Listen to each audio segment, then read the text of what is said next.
Okay, it is 12:01, so I guess we'll get started. Good afternoon, everybody, and welcome back to our IPM week. It's a beautiful day outside. I knew it was going to be a good day when I walked out and saw less snow on my windshield, so I think we're off to a good start. My name is Daniel Bliss. I'm the Precision Agriculture Specialist here at UVM Extension.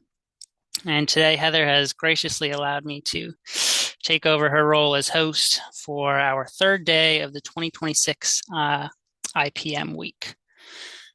And what a week it has been. We started off on Monday with some amazing talks on bees, pollinators, and IPPM. We got to learn a little bit about what kind of native bees we have here in Vermont, what crops they prefer, and how to care for them. It's kind of an inspiring talk. It made me want to take a drill to every piece of wood on my property, make sure all those bees have houses. So that was really cool. We followed it up yesterday with the world of plant pathology. We learned a little bit about strawberry diseases and managing those in strawberry fields and one of our ongoing projects here at Northwest Crops and Soils. And then we learned about seemingly every disease of every plant that has ever existed. It was a really cool talk. It was a little bit depressing, but super informative, especially the parts about the new and emerging diseases that are going to be coming to towns near us in the next couple of years. So today we're going to keep the ball rolling with a new topic, which is weed management. Weeds are a huge problem in agriculture. They take a lot of time to manage, a lot of money. They can lower yields and affect crop quality. And today we are going to learn a little bit about how modern farms can manage their weeds. Since I'm a precision ag guy, I naturally gravitated towards the technological aspect of this. So we're going to have two companies today that are going to tell us about what they do. We're going to start off with the good folks at Aero Drone Solutions. They are a local company, family operated right here in Vermont, and they've been doing some awesome stuff with drones, including drone applications of herbicides, things like that. Drones have been really popular in the industry over the past couple of years because they just have so many potential uses in saving us time and money and potentially protecting the environment.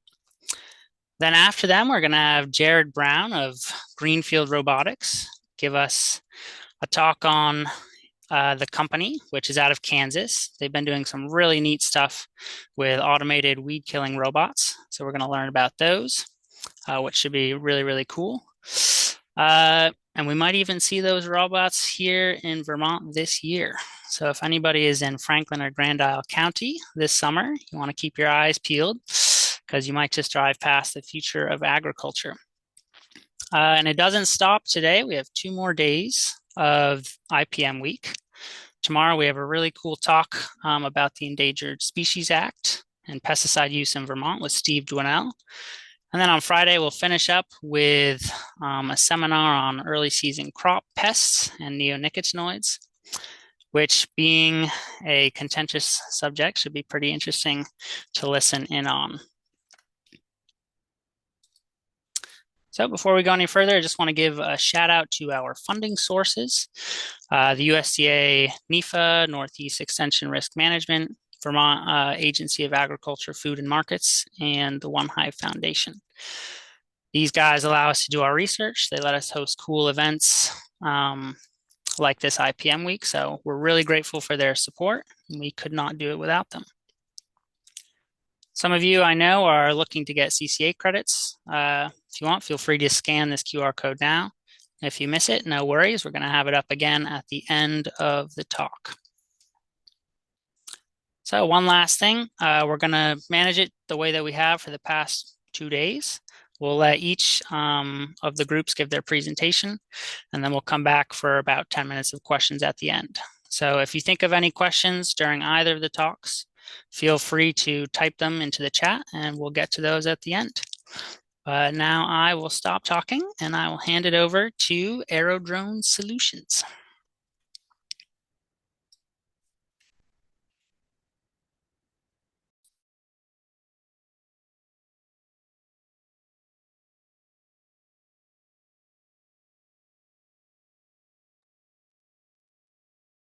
Hello, can everybody hear me all right?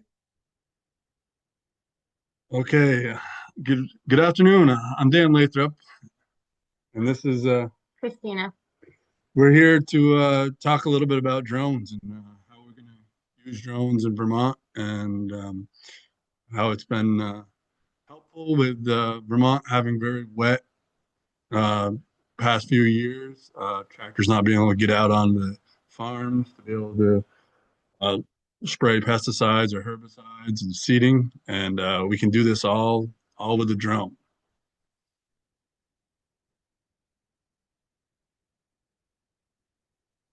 Vermont agriculture is really unique. We have a high number of small to mid-sized family farms, challenging terrain, and increasingly unpredictable weather. Flooding and extreme rainfall events are making it harder and harder for farmers to access their fields when timing matters the most. At the same time, Vermont places a strong emphasis on soil health and protecting water quality, and those are also priorities for us. So, an agricultural drone is basically an uncrewed aerial system specifically designed for farm operations. They're used for precision spraying, seeding, and crop monitoring. Um, One of their biggest advantages is they can operate without entering the field. We don't have to touch down on the field, no soil compaction, no risk of tractor getting stuck out there. So we're above the crops and we put their stuff on 10, 12 feet above the crops. We're never touching down.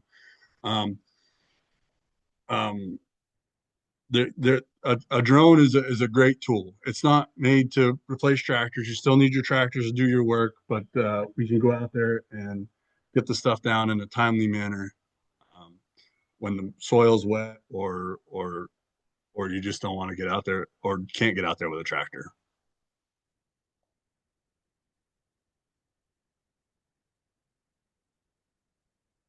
One of the biggest challenges we see in Vermont is saturated or flooded fields. In those conditions, tractors and sprayers can cause serious soil damage or simply can't operate safely.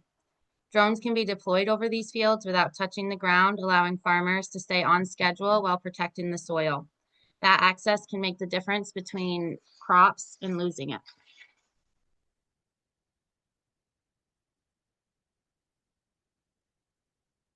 So the using a drone can allow for a very targeted application and a very precise application. Whether it's a fertilizer, a herbicide, a pesticide, or even laying seed, the application is controlled, it's precise, and efficient. This reduces overall chemical use. We can actually use less chemical with the drone than tractors do. It limits drift, which is especially important near waterways, neighboring fields, and sensitive lands. It's a practical way to balance productivity and environmental responsibility.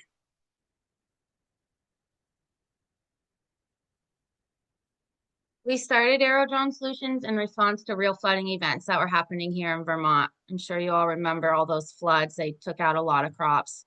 In several cases, river valley fields were inaccessible for weeks after heavy rain. Ground equipment could have caused compaction or they couldn't enter at all.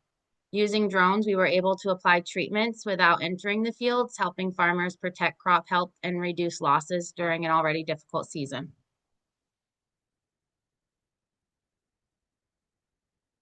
From an environmental standpoint, drones offer several benefits that align closely with Vermont's goals. It's a targeted application. It reduces runoff into rivers and Lake Champlain. Avoiding heavy equipment preserves soil structure and reduces erosion. Overall, this technology supports conservation efforts while still allowing farms to operate effectively. Aerodrone Solutions is focused specifically on Vermont agriculture. We built this operation in response to flooding and climate challenges, not as a tech experiment, but as a practical solution for real farms. Our approach is safety first and compliance driven. Everything we do is designed to support farmers, protect land and water, and operate within Vermont's agricultural framework.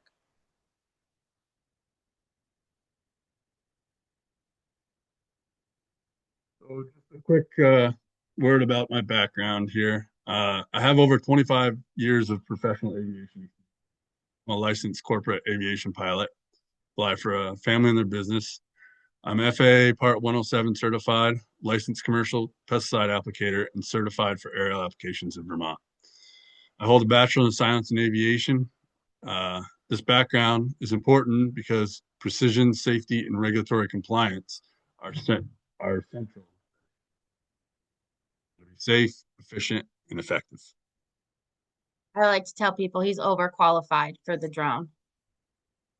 So a little bit about it, the drone is the drone that we currently have is 110 pounds. It has 110-pound load capacity at 2 gallons an acre.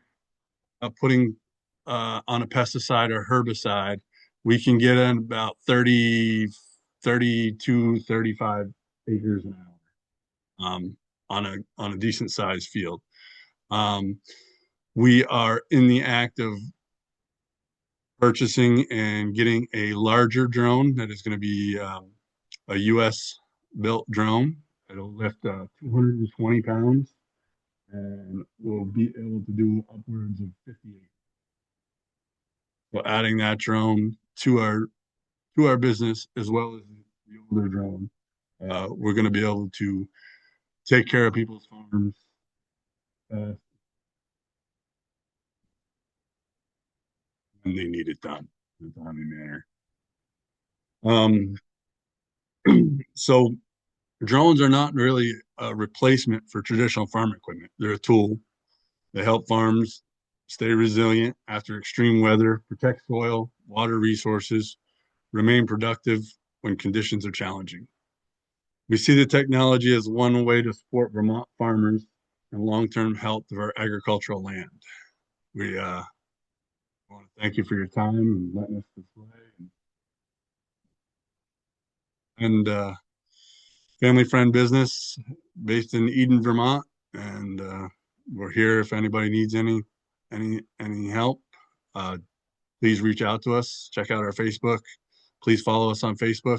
We're just trying to get the word out there and opening up eyes. We visited a couple farms last year and just did some demo flights for some local farms. It was great just getting out there, talking to the people, meeting the people, and the issues they're having. And we're excited. We hope farmers are excited too. It's not every day you see a 10.5 foot wingspan, 120-pound drone flying in the sky either. So it's pretty cool to see.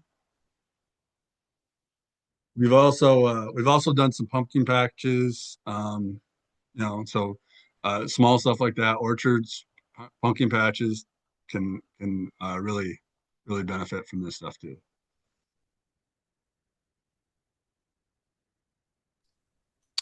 Awesome. Thank you guys. That's awesome. Yeah, so have you guys had a bunch of interest in this from farmers around the state? Just kind of curious. A lot of people been talking to you? Yes, it's trickling down, you know, you open up one door, that opens up three. And so it's just really, we did a lot of shows, we did a lot of demos. The actual work that we did last year, we probably totaled close to maybe 950 acres that we were able to treat last year. We're expecting to more than double that this year with the demos and feedback that we've gotten from everybody. And like you said, pumpkin patches, we had people reach out to us regarding Christmas tree farms. The uses are kind of, I mean, if you can stick it in the tank and the label says we can use it, then we're good to go. Gotcha. Very cool. Yeah, And so how, yeah, sorry, go ahead.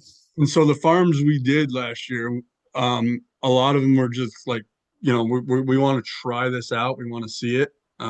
We know Vermont farmers are very loyal, so it was more like, I'm going to give you this field and over here this field to try. I want to see how it goes, and the feedback has been very positive on the field. So I think the farms that we touched on last year, we're going to get a whole lot more acres. That's awesome to hear. How, just curious again, how does the process work? Do you have to like fly the field first and then you spray, or do you have to map it at all? Anything like that? Well, it's really awesome. I can map it right in on my couch from my Oh, wow. house. So I can go in and map it. Of course, I'll take and when I get there, I'll survey the land, make sure there's no weird outlying trees or anything like that. But I can map it here. I can show up. I can take a look, buzz around the field real quick, make sure there's no outliers, anything like that. Fill it up. We're working on I don't know if a lot of people have seen, but we're building a second deck to our trailer, so that we can fly off the second deck, so that we don't necessarily have to set the drone down, find a place to land. There are times and situations where fly off the ground, but we really ultimately like to work off the second deck of the trailer 90% of the time. Like a helicopter pad. That's pretty cool. Yeah. Very cool. And are there any like regulations in Vermont surrounding the use of drones for applications like this? Or are there any fields, any areas you're not allowed to go, or is it pretty open to use? Yeah, the FAA has a tight grip on their airspace. So, like, we had a job that was close to the airport. We have to submit, let them know what we're doing, where we're doing it. And then, in addition to that, we have to be commercially pesticide certified, aerially certified.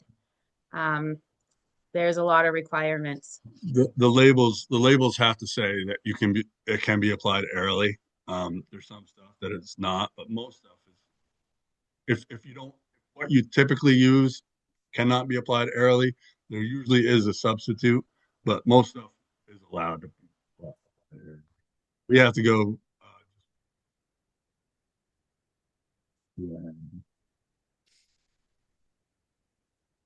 Well, I didn't catch that last part. I think you might be a little bit close to them. So we do have to try to submit the stuff to the state the day or two before, just so that they want to keep put eyes on it too. So they know what we're doing as well. Since we're the first ones based in the state, and so we're the ones doing the most work right now with the drone in the state. So they just want to make sure everything's going smooth and everybody's having a good experience. Gotcha. All right. Well, thank you guys very much. Again, if anybody has any questions or anything, feel free to leave them in the chat, and we'll have those at the end.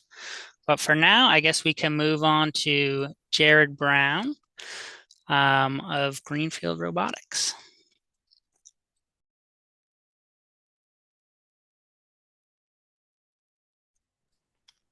Hello. Okay, can you see the screen okay? Yep. Okay, I am Jared Brown, Greenfield Robotics, head of business development and partnerships.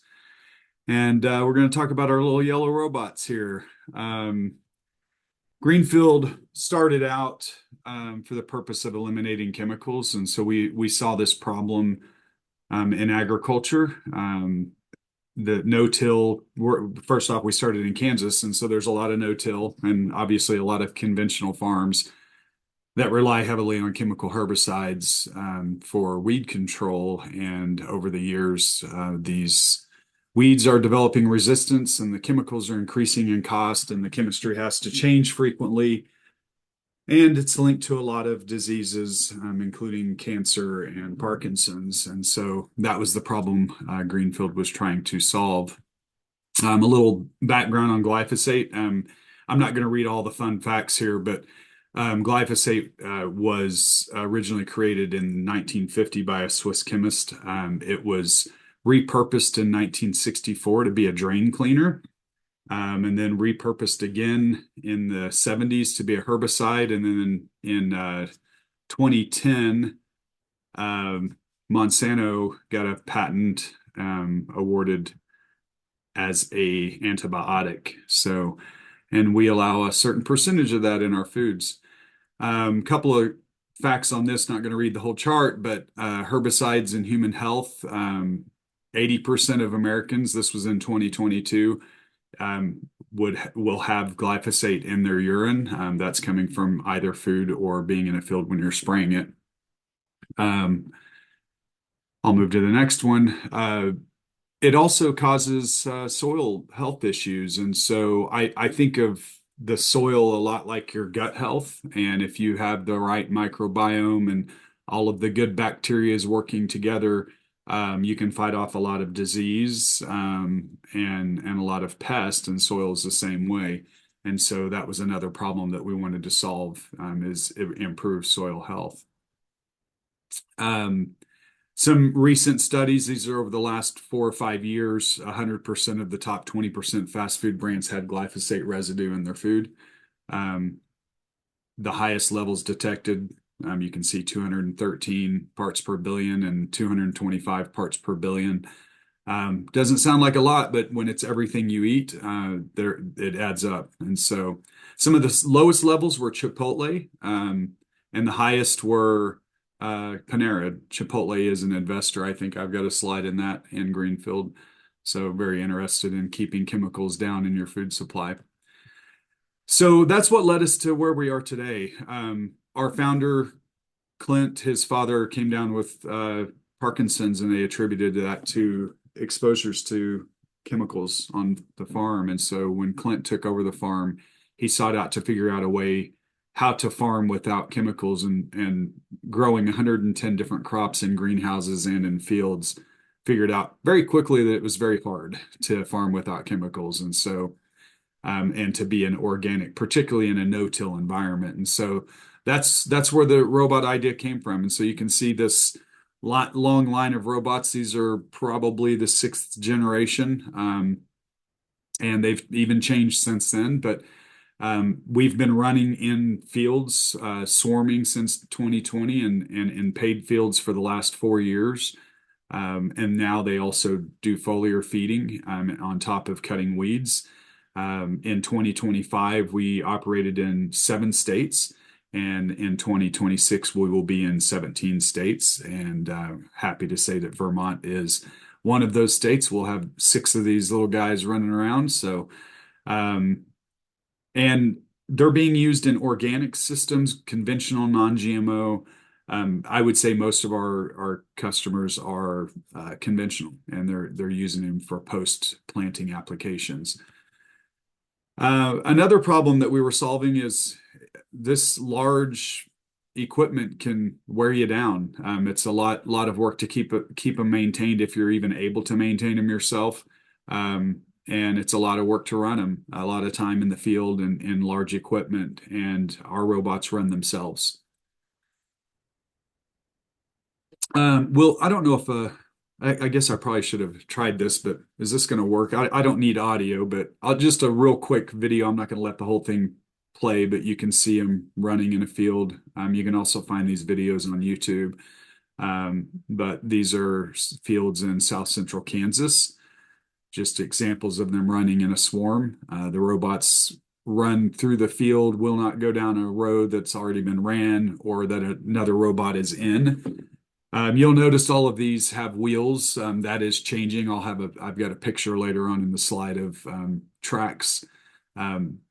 The drone folks mentioned, spraying and the need for it because of floods, and we can't go through flooded fields that are knee deep in mud, but we can handle and tolerate a lot of wet and muddy conditions, and certainly get into a field way sooner than a large tractor or spray rig can. So Greenfield is building the very first ever end-to-end autonomous robotic farming system, and essentially we're equipping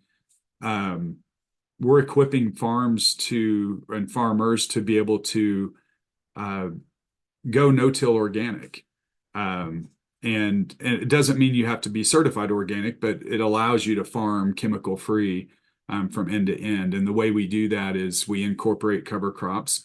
And so this slide is kind of showing the process. So we're doing mulching cover in limited production in 4 states this year.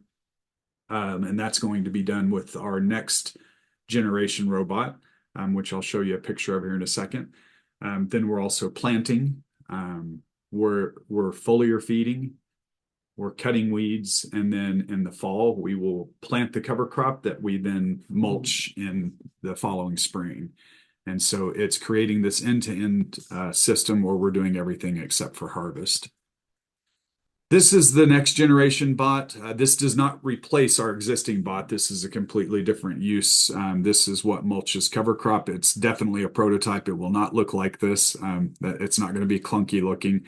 We've had this for a couple of years and we've been testing it, but you establish cover crop 18 to 24 inches tall and it mulches a 10-inch wide strip similar to strip tilling, and then comes back with a second pass and plants the cash crop into that mulch.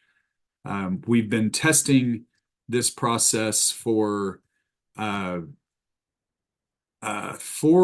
years, I believe now, and we were holding weeds for 40 to 50 days. So here is the more updated weed bot. So you can see they're all tracks now. Over there on the right, you have a cutting deck where we're cutting the weeds between the rows.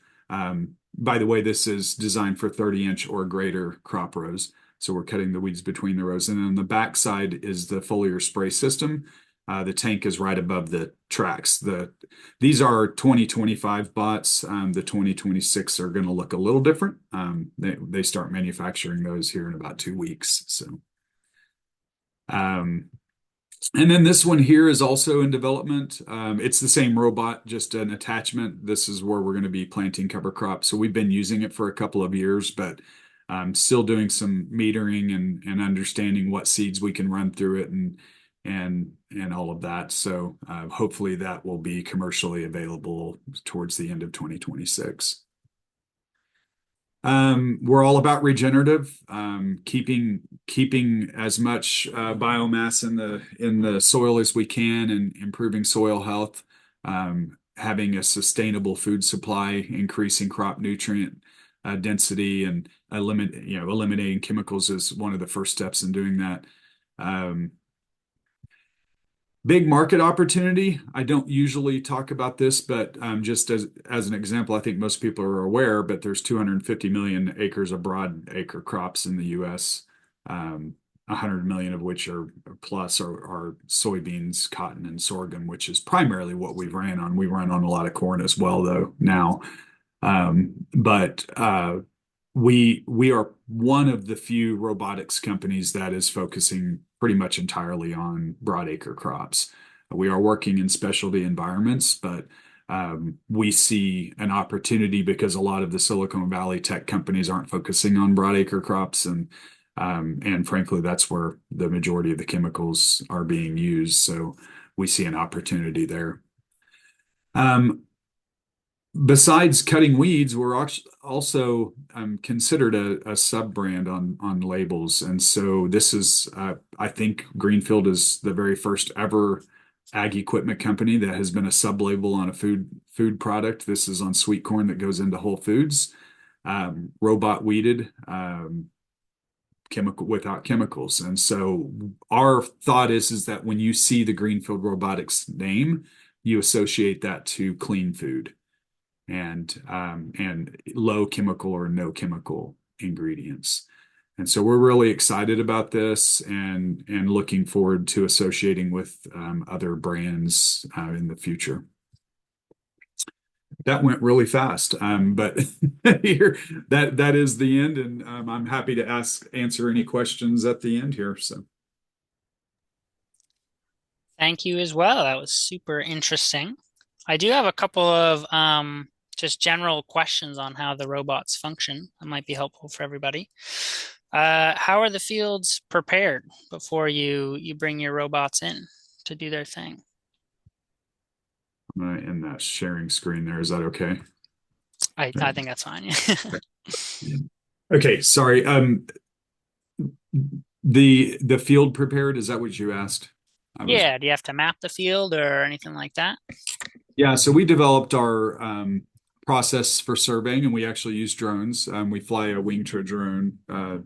Brand doesn't really matter, but we developed a process where we survey the field to get centimeter accuracy. So it's GPS, RTK base station.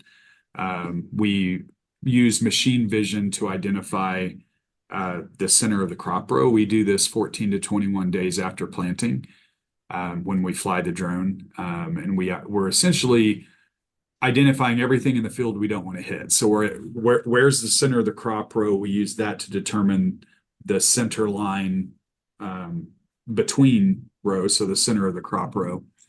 And that creates the map for the bot. We'll also identify low spots in the field with that machine vision.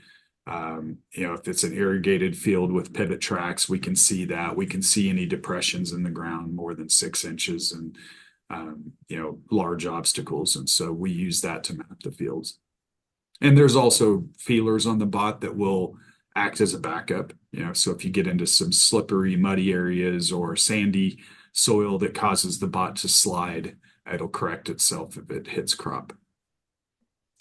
Got you. And what crops are your robots able to work in? It's crop agnostic. We just need 30 inches or greater to run in. So we've run cotton, sunflowers, sorghum, corn, pumpkins, squash, cherry tomatoes, peppers.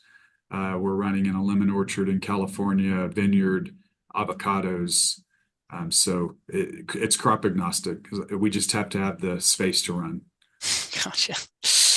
And just generally, how do they actually kill the weeds? How do they manage that? So we're cutting the weeds. We're not necessarily killing them. If it's done at the right time, it can kill them. So it's all about time. But it is definitely taking it down to where you're reducing the competition with the crop, and we see it. We have an example that you can probably find online, some photos from a pumpkin patch last year that one of our customers decided he wanted to run the bot in, and it wasn't even 12 or 18 hours later, he sent me a before and after photo of the crop after they ran the bot, and it was amazing, the change just in reducing the competition with the crops. So it's using blades, and then the foliar feeding is applying nutrients at night when the stomata of the plant's opened up and it can accept nutrients better. Gotcha. And if those are blades, what do they do about rocks? Do they smash them in half? Yeah, they hit them. We're gonna experience that a fair amount in Vermont, I believe. They have a couple rocks. I think I was on a field that they actually called the rock quarry.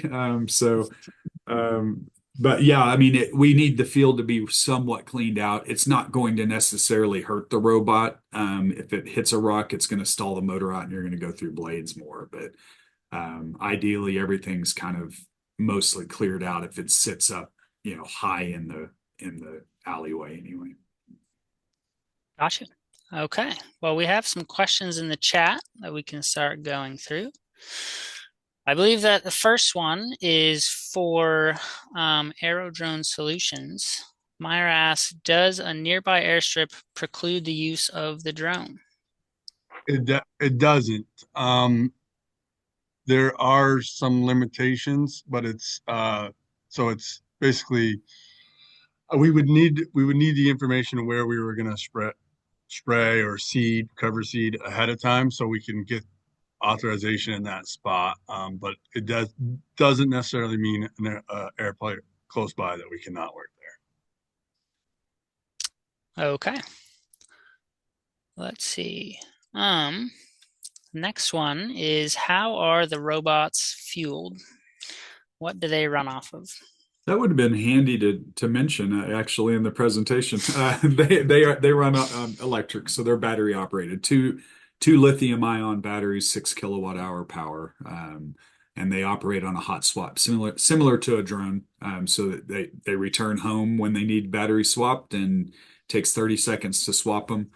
We are developing field side charging now, this starting this year, and so hopefully 2027 we'll have that available as well. How long can one of the robots go before it needs to be recharged? Is it like a long time? Or? It depends on the terrain, but probably on an average, in Vermont, a little more hilly, smaller fields, lots of turns. I would say it's going to be on the lower range, so 3 to 4 hours between battery swaps, most likely. But they can go up to 5. Foliar feeding, they can go 7 or 8 hours. Gotcha. Will we be seeing a solar panel on top of one of these one day, or not quite? Their weight solar panel would be way too big to operate. So it's quite a bit of power. So that's the panel that you would have to operate one of these would be about the size of a semi truck trailer or two. Gotcha. Okay, Lindsay asks, what is funding research and development? I imagine that's for the robots. So Greenfield has been, I mean, we're beyond, I mean, we're constantly researching and developing, but the bots have been running in paid fields for 4 years. So it's beyond a science experiment at this point for cutting weeds anyway. But we actually run on a very lean budget. We have a lean team. We built what you see here in with less than 15 million in investment since 2019. Now that's changing going forward, but up through this past year, we had raised 13 million to build what we built, and that was all private money. We don't have venture capital money. It's friends and family, and now we're in a crowd fund. So we want Greenfield to be owned by the consumer and the farmers. So that's why we decided to do the crowd fund now, and we're funding that. We've also done some grants. North Dakota we won a grant from them recently, $500,000 grant to do some development on the next generation robots. So Gotcha. Okay, the next question I think actually could apply to both groups. It's what is the delivery capacity? How often must they be refilled / human input? So I guess with the foliar feeders, that could be a question. And then also with the drones. Would you like to start it off, Jared? How often sure. would those need to be refilled or see a Yeah, human? I mean, the next generation bot, the 2026 models that'll be coming out soon, have a 30-gallon tank. We're targeting a 3 gallon per acre application rate for nutrients. We're very close, so we're right there at the stomata of the plant. So, and we can also put boom sprays on. So it depends on what your application rate is, but the idea is that you foliar feed at night, and you're going to run out of foliar feed before you run out of battery. So it just stops in the middle of the field when it's done and idles until the morning. So you'll get 10 to 15 acres, per robot overnight. Gotcha. Okay, and then for the drones, what would the delivery capacity be? How often do they need to be refilled? Um, So the drone we have now holds 110 pounds. The drone we're getting holds 220 pounds. It comes back every 7 to 8 minutes. We're there, we're manning it. We can operate day or night. The FAA actually prefers we operate at night. Vermont's okay. terrain may not be the best for night, would do because Vermont can be challenging, but it comes back every 7, 8 minutes. We top it off, swap the battery, send it back out. Again, flying 35, 40 miles an hour, depending on what we're doing. Gotcha. Okay. Will have a lot to do with that too. We're going to go through a tank of seed at five pounds an acre a lot faster than we're going to go through 2.5 pounds an acre. Spray, and then the seed, yeah, 50 pounds as opposed to 65 or 100. We've done some 100, and that it comes back pretty quick on 100. I bet. Gotcha. Okay, we have another question from Clark. Do you think robot weeding could be done with a drone? I guess that could be a question for either.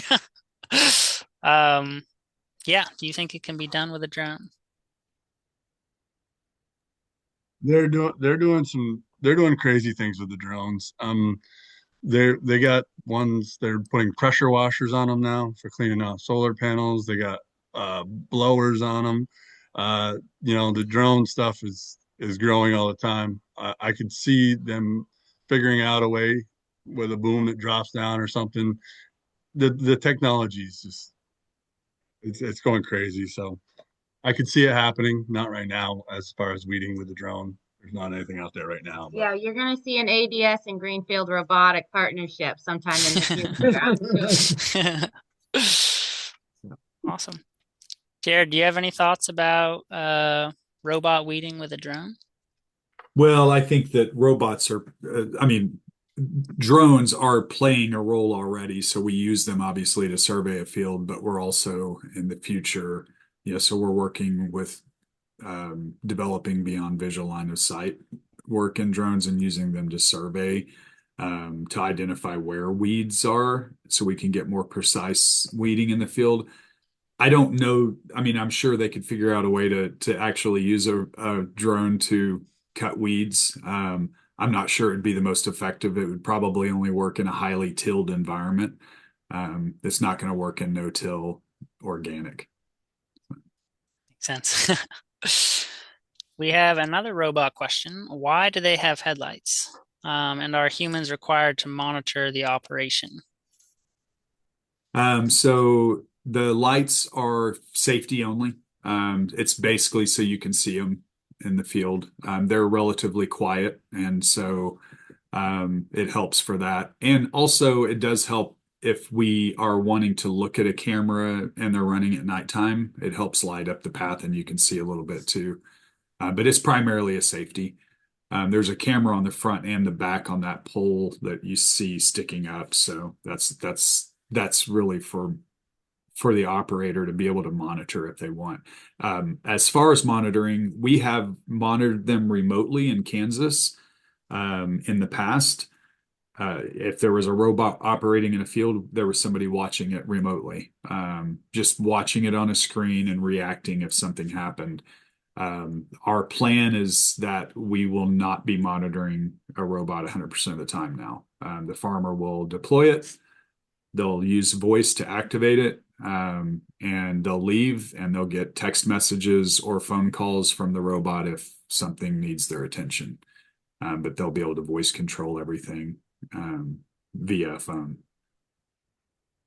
And what's your accuracy like with the weeding? Is it do you ever hit the crops or is it like pretty well 100% accurate? So last year, you're going to hit some crop, but last year we did less than 1% crop damage. A spray rig does up to 2.5 to 5%. And that was counting. We intentionally have to cut crop when there's an in row. And so you come out of the main field, make the turn, you're going to cut a little crop when you make the turn down the next row. And that 1% was including the intentional cutting. So I will say that 3 seasons ago, we wrote a fair amount of checks for crop damage. 2 seasons ago, we wrote 2 checks. Last year, we wrote one, and this past season, we didn't write any. So, and by crop damage, we would write a check if we did any more than 2.5%. So, Gotcha. pretty accurate. Sounds very accurate. Another question. Have you run energy comparisons between conventional and robotic systems, potentially a carbon footprint? We haven't really done it for the intention of carbon footprint, but I do know what the operating cost from an energy perspective is. So based on the cost of electricity in Kansas, the robot uses about 12 cents per operating hour of energy. Wow. Okay. And a question from Kelly. How close can the robots get to the crop while weeding? Is there any concern for plant injury? You answered the last part of that question already. But how close do they get? They're designed for 30-inch crop rows. They in a regular row crop situation, the robot's 24 inches, the cutting path is. So we're 2 to 3 inches on either side from the base of the crop. Okay. If there are any more questions, feel free to enter them into the chat. I don't know if Shannon, if you want to put up the QR code in case people want to scan that right now as well. Yeah, we can put that up. Okay.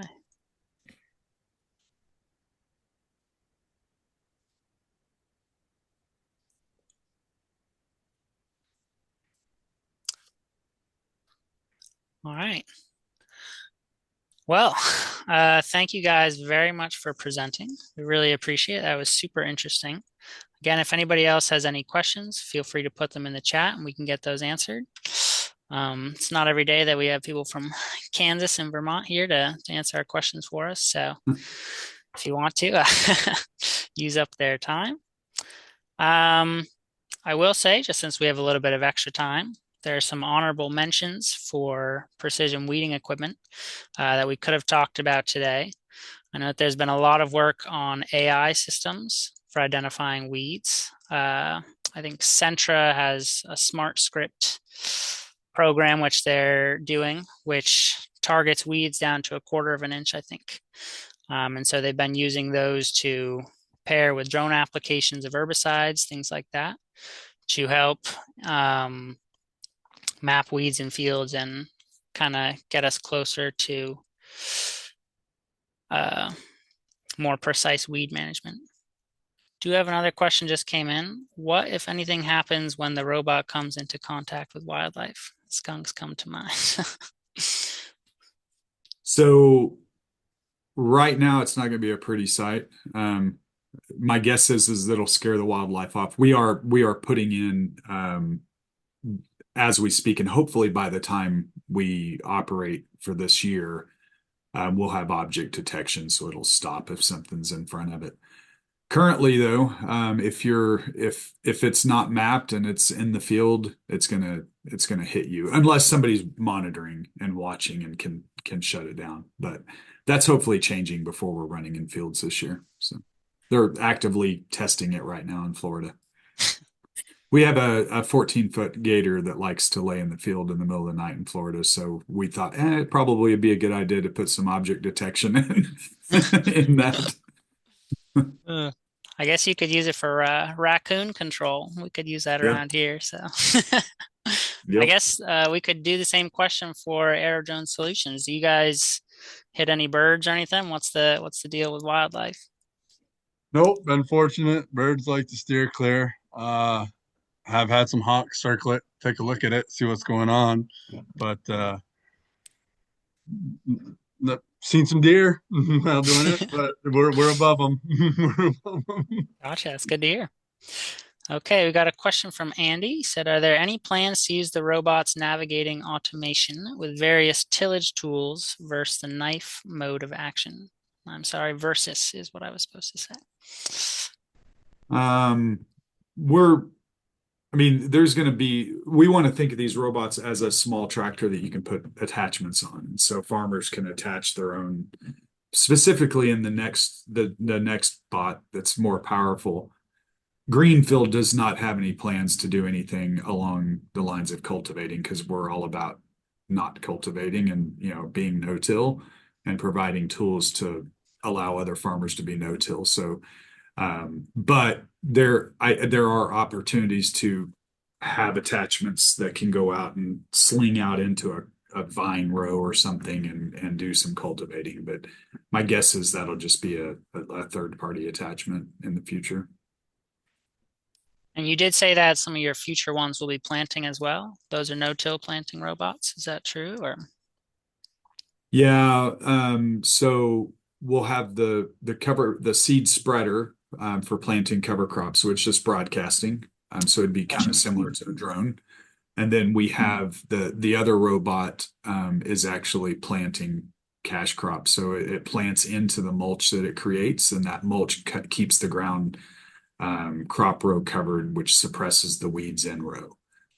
So yes, they will be. We're planting now, but that bot won't be. It'll maybe a limited commercial release in 2027, and then a broader release in 2028. okay. I do want to mention that the drones themselves, they do have radar front, back, down. So they are always scanning for anything that's in the way. When you get the get the stick season and you got some small little tree branches sticking out, it may not detect that, but 90% of the time, 95% of the time, it detects stuff, stops, says, hey, you got something in the way. What do you want to do? What do you Gotcha. Okay. Um, let's see. We've got a question from Shannon. Can you talk more about the voice activation for the robots? What are the commands? So we're still developing. We're probably 85% there. But basically it's not going to be absolutely anything you want to control with the robot, but all of your basic functions. Stop, go, return, to the end row or return to home. Um, Also commands like show me where you are in the field and it'll text you back a photo or it'll text you back a link to pull the camera up so you can watch it. Those types of things, but very basic. You're not going to be able to first year you're not going to be able to change the map or anything like that with voice commands. Okay. Then Andy Chamberlain asks, has UVM made any connections with laser weeding research? As far as I'm aware, and Heather might correct me on this, we have not done anything with laser weeding. I think these robots are going to be one of the first directly in the field attempt to get at the weeds. We did do some trials with an inter-row mower, I think last year, in some beans, which was very interesting. But again, those are mowers, those are not lasers. So I don't think we've done any laser weeding, although that would be cool. Chris asks, what is the price per acre for robot weeding? So we're not operating as a service, we're selling the robots outright. But if you just consider weeding over a 5-year period, the cost of the robot, the software, every maintenance, all of that over a 5-year period, you're about $30 an acre. Now that price per acre goes down if you're also using it for foliar feeding and cover crop seeding and all of that. Our founder has been using basically the end to end for 2 years now. He sold all of his farm equipment 2 years ago, um, and farms primarily with bots, and his cost is getting close to $10 an acre now per pass. Pass. So yeah. Gotcha. Okay. I think you said at some point that you guys are looking to replace tractors eventually in the future. Will this just be for things in the field, or are you going to be packing bunks as well with robots, or what else have you got coming down the works? I don't know. I mean, I don't know that, I think there's certainly will be cases where people sell their tractors. I mean, Clint keeps a tractor for delivering hay to the sheep, but outside of that, he doesn't have any more. I mean, outside of his harvester, that's the only piece of farm equipment he has.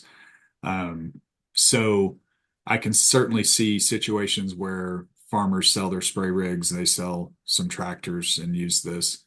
Um, I can't remember what the other half of that question was. Just curious if you were taking the robots to any applications outside of the field for other farm Oh, yeah, yeah. operations. Yeah, I mean, we have, I can't get into the specifics, but we have a very long list of patents that are being written right now for all kinds of activities on the farm. So, Okay, top secret, very cool. Okay, well, if that is all of the questions, I'd like to say thank you again, guys, for coming on. That was really nice to hear you talk, both of you guys, and super helpful. And thank you for everybody for coming on. We have a clapping hand, so thanks again. If anybody would like to scan that QR code for CCA credits, I'm sure that we can put that back up on the screen. But other than that, we can start looking ahead to tomorrow. We'll be here again from 12 p.m. to 1 p.m. when Steve Dunell is going to tell us a little bit about the Endangered Species Act and pesticide use in Vermont.